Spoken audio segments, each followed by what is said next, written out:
வணக்கம். நான் உங்கள் வலசவாதியார். நாம் சத்தியமங்கலம் காட்டுப்பகுதிக்குள்ளே போய்கிட்டு இருக்கோம். இந்த காட்டுப்பகுதிக்குள்ளே ஏன் போகிறோன்னு பார்த்தீங்கன்னா, கர்நாடகா எல்லையில் ஒரு திபெத் கிராமம் இருக்கிறதா கேள்விப்பட்டோம். அந்த கிராமத்தை போய் பார்க்கலாம் அப்படின்னு போகிறோம். 1980களில் ஒரு திபெத் செட்டில்மெண்ட் இங்கே வந்திருக்காங்க. அங்கே இந்த திபெத் கிராமம் உருவாகி இருக்குது. அதை தான் நம்ம பார்க்க போகிறோம். இது எங்கே இருக்குது அப்படின்னு சொன்னால், தமிழ்நாடு, கேரளா, கர்நாடகா 3 பார்டர்லேயுமே இருக்கக்கூடிய டான்ஷன் மொனாஸ்ட்ரி அப்படின்னு சொல்லுவாங்க. கொல்லேகால் கிராமத்தில் இருக்குதுங்க.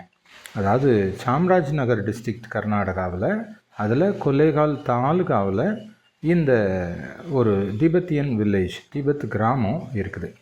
திம்மம் அப்படிங்கிற இடத்துல இருந்து நீங்கள் கொஞ்சம் முன்னாடி போன உடனே ரைட் சைடில் இதை மாதிரி ஒரு ரோடு பிரியும். அந்த ரோடு வழியாக நீங்கள் போனீங்கன்னா ஒரே ரோடு தான். ஒரு உடையார்பாளையம்னு ஒரு இடத்து வரைக்குமே போகும். அங்கே உங்களுக்கு திபெத் வில்லேஜ் நீங்கள் பார்த்தீங்கன்னாலே தெரியும். அதிலிருந்து லெஃப்ட் எடுத்திங்கன்னா நீங்கள் போயிடலாம். இப்போ நாம் திம்மம் அப்படிங்கிற இடத்துல இருந்து முன்னே வந்து கொல்லேகால் வில்லேஜை நோக்கி நாம் போய்கிட்டு இருக்கோம். அந்த ரோட்டில் தான் போகிறோம். இது ஒரு பாதுகாக்கப்பட்ட ஒரு வனப்பகுதிக்கு உள்ளே இருக்குது. அதனால் வர்றவங்க கொஞ்சம் கவனமாக வரணும். தேவையில்லாமல் வண்டியை விட்டு இறங்குறது, ஃபோட்டோ எடுக்கிறது, அந்த மாதிரியான விஷயங்கள் வேண்டாம். ஏன் அப்படின்னு சொன்னால், வனவிலங்குகள் இங்கே அதிகமாக நடமாடக்கூடிய பகுதி. குறிப்பாக புலி, சிறுத்தை, கரடி, யானைகள் நடமாடக்கூடியது. யானை எல்லாமே சும்மா சாதாரணமாக வந்து நிற்கும். நாங்கள் போகிற நேரத்தில் ஒரு டஸ்கர் ஆண் யானை நின்றதை பார்த்தோம். பொதுவாக என்ன சொல்லுவாங்கன்னா, ஆண் யானை தனியாக நிற்கும்போது நாம் போகக்கூடாது, அதே சமயத்தில் பெண் யானை குட்டியோடு இருக்கும்போதும் பக்கத்தில் போகக்கூடாதுன்னு. எப்போவுமே யானை பக்கத்தில் போகாமல் இருக்கிறது நல்லது தாங்க. அதை தாண்டி போன இடத்துல இந்த யூக்கலிப்டஸ் மரங்கள் தீ வைக்கப்பட்டிருக்கு. தானாக ஏற்பட்ட தீயா, உருவாக்கிய தீயான்னு தெரியல. ஆனால் அந்த மரங்கள் எல்லாமே அழிஞ்ச நிலையில் இருந்துச்சு, பார்க்க முடிஞ்சுது.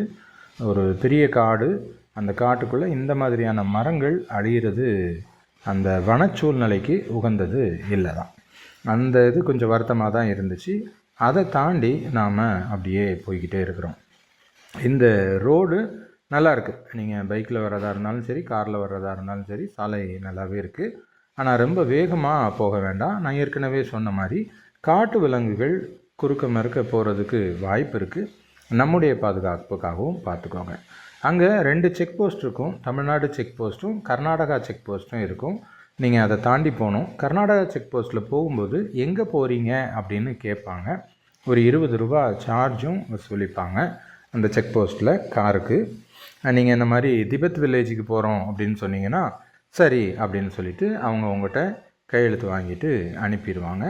நீங்கள் உங்கள் நம்பர், வண்டி நம்பர் என்ட்ரி போட்டுட்டு நீங்கள் போகலாம். போனீங்கன்னா அந்த திபெத் வில்லேஜ் அதுக்கு போகிற வழி இங்கே வந்துருச்சு. இங்கே நீங்கள் வந்த உடனேயே பார்த்தீங்கன்னா உங்களுக்கு வலதுபுறத்தில் இந்த மாதிரியான ஒரு சிலை இருக்கிறத நீங்கள் பார்க்க முடியும். ஒரு கோவிலும் இருக்குது. இங்கே இருந்தே உங்களுக்கு அந்த திபெத் வில்லேஜ், திபெத்தியன் கிராமம் அப்படிங்கிற ஒரு சூழ்நிலை உங்களுக்கு தெரிய ஆரம்பிச்சிடும். அங்கே போன உடனே ஏதோ நம்ம திபெத்துக்குள்ளே இருக்கிற மாதிரியே ஒரு ஃபீல் வந்துருச்சு. இங்கே இருந்தே திபெத்தியர்கள் இங்கே இருக்கிறத நம்மளால் பார்க்க முடியுது. ஊட்டியில் திபெத் மார்க்கெட் அப்படின்னு சொல்லி தனியாக ஒரு மார்க்கெட்டே இருக்குது.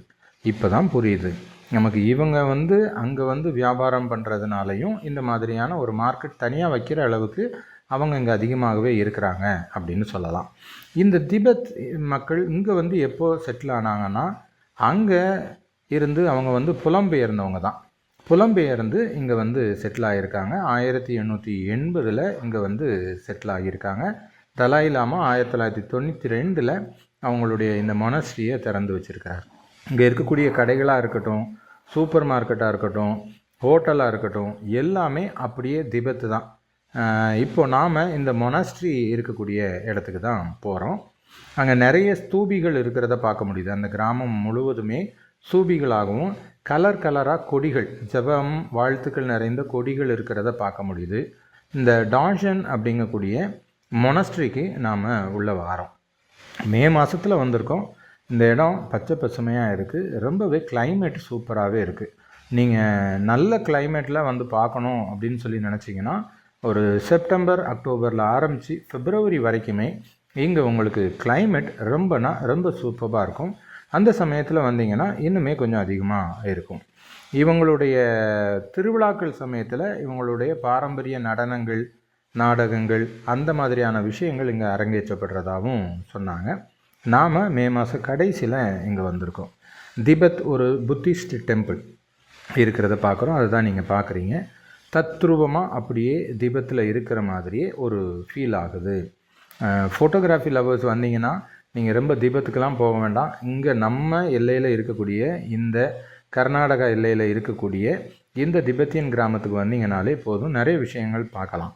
அதே மாதிரி வரலாறு படிக்கக்கூடிய மாணவர்கள், வரலாற்றில் ஆர்வம் உள்ளவங்க, நீங்கள் இங்கே வந்தீங்கன்னா நிறைய விஷயங்கள் உங்களால் பார்க்க முடியும்.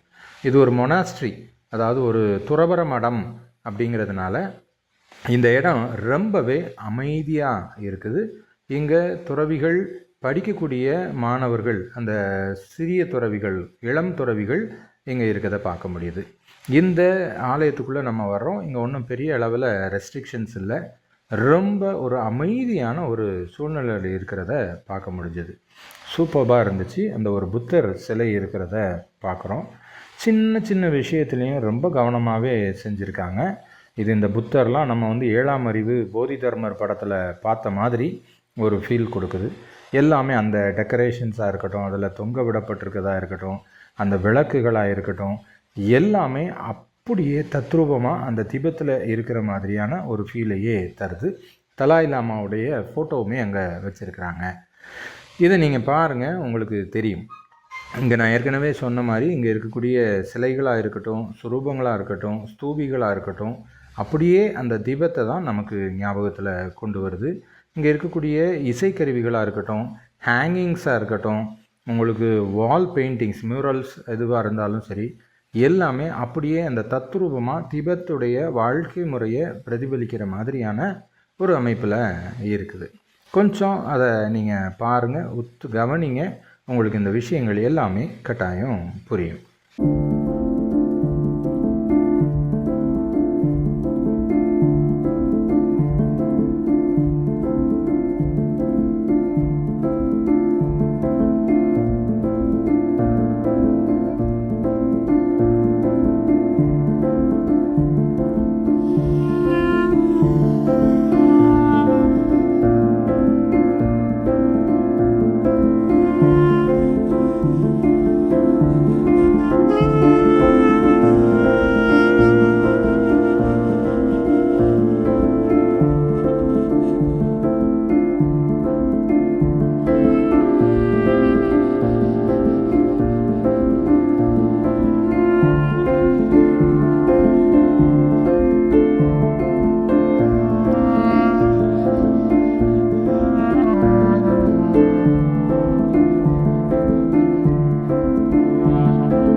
இங்கே இருக்கிறதுல இன்னொரு முக்கியமான சிறப்பம்சம் என்னன்னு பார்த்தீங்கன்னா, இங்கே இந்த இளம் துறவிகள் இருக்காங்க. அந்த புத்த ஜெபக்கூடத்துக்கு பின்னாடி ஒரு ப்ரேயர் வீல்ஸ் அப்படின்னு சொல்கிறாங்க, ஜெப உருளைகள். அதில் ஜெபங்கள், வாழ்த்துக்கள், வாசகங்கள் அதில் பொறிக்கப்பட்டிருக்கு. அதை நம்ம வலமிருந்து இடமாக சுற்றிக்கிட்டே வந்தோம் அப்படின்னு சொன்னால், அதில் இருக்கக்கூடிய ஜெபத்தை நாமளும் 100 தடவை ஜெபித்ததுக்கு சமம் அப்படின்னு சொல்கிறாங்க. அங்கே ஒரு குரு இருந்தார். அவர் வந்து அப்படியே ஜெபிச்சுக்கிட்டே அதை சுற்றிக்கிட்டு வர்றதை பார்த்தோம். நாமளும் லைட்டாக அந்த ஜெபத்தை சொல்கிறதுக்கு அடையாளமாக அந்த உருளைகளை எல்லாம் லைட்டாக சுற்றி விட்டுட்டு அப்படியே ஜெபம் பண்ணிட்டு வந்தோம்.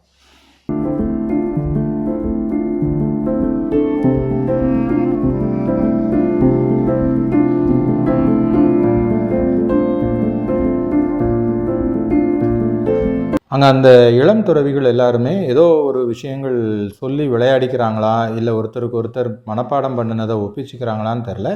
அந்த மாதிரியான விஷயங்கள் நடந்துக்கிட்டு இருந்துச்சு. அதை பார்த்துட்டு அப்படியே நம்ம அந்த திபெத் கிராமத்தை ஒரு ரவுண்ட் அடிச்சுட்டு வந்தோம்.